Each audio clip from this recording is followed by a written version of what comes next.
What do you need to know about this upcoming full moon in Aries on Thursday, the 17th of October? I'm going to let you know. People could really be popping off. I mean, you might have already felt it. I have, okay? Especially if you're a cardinal sign. Oh my gosh, buckle up.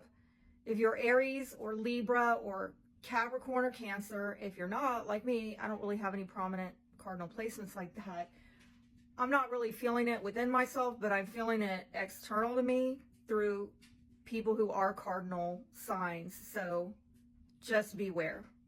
I'm seeing a lot of dynamics come up with toxicity in relationships or toxic ways of relating.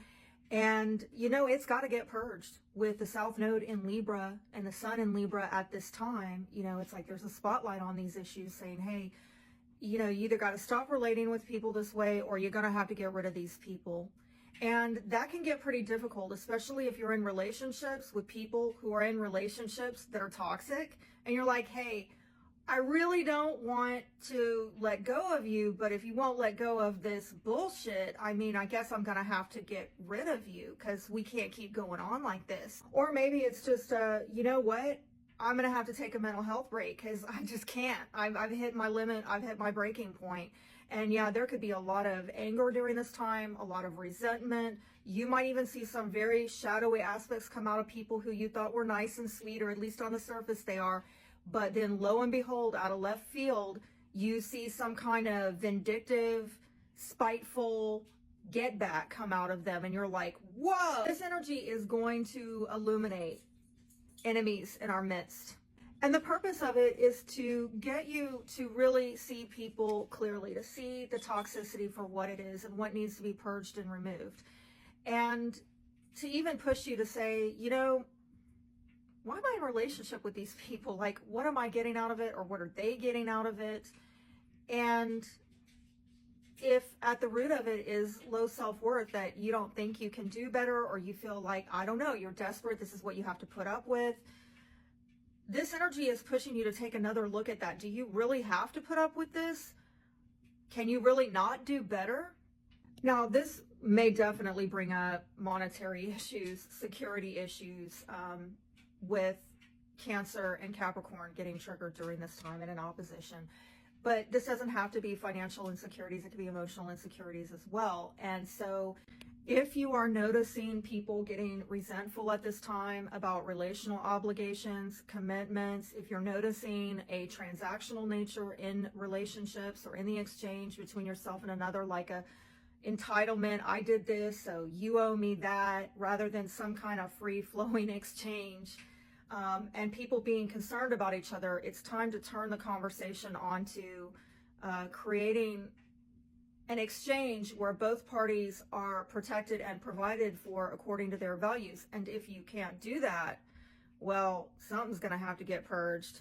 On the money front, and we got to talk about this because it's factoring in hugely to these relationships. Just notice how financial matters in your life are being reflected into relational matters in your life. It may help to think back to last April 6th when we had the solar eclipse in Aries. That was the beginning of this cycle that is now coming to completion, culmination. So if you invested your time, energy, efforts wisely, you're probably getting a sudden windfall of resources, or not.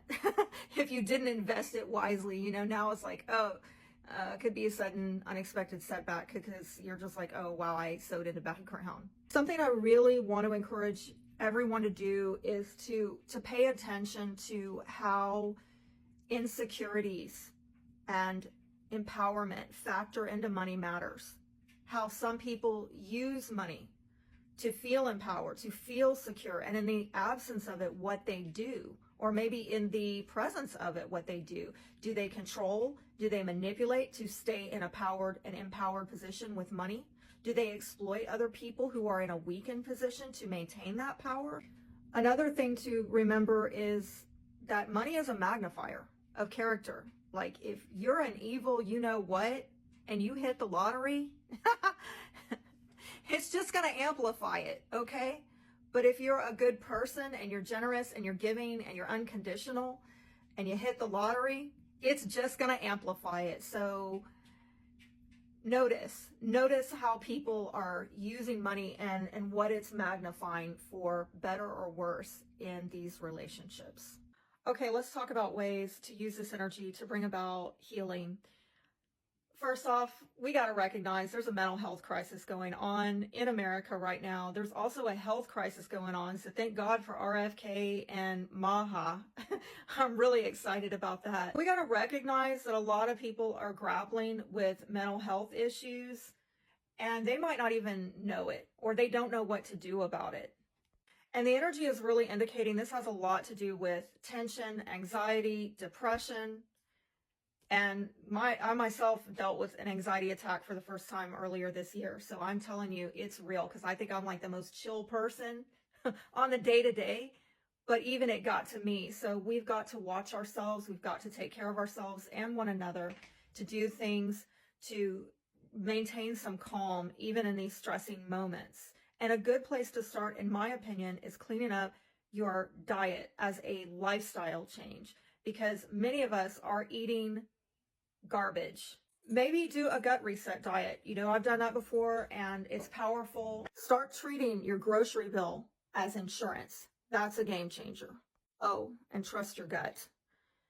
If your gut is telling you that something is not good for you, you need to purge. And if you need a mental health break, take one.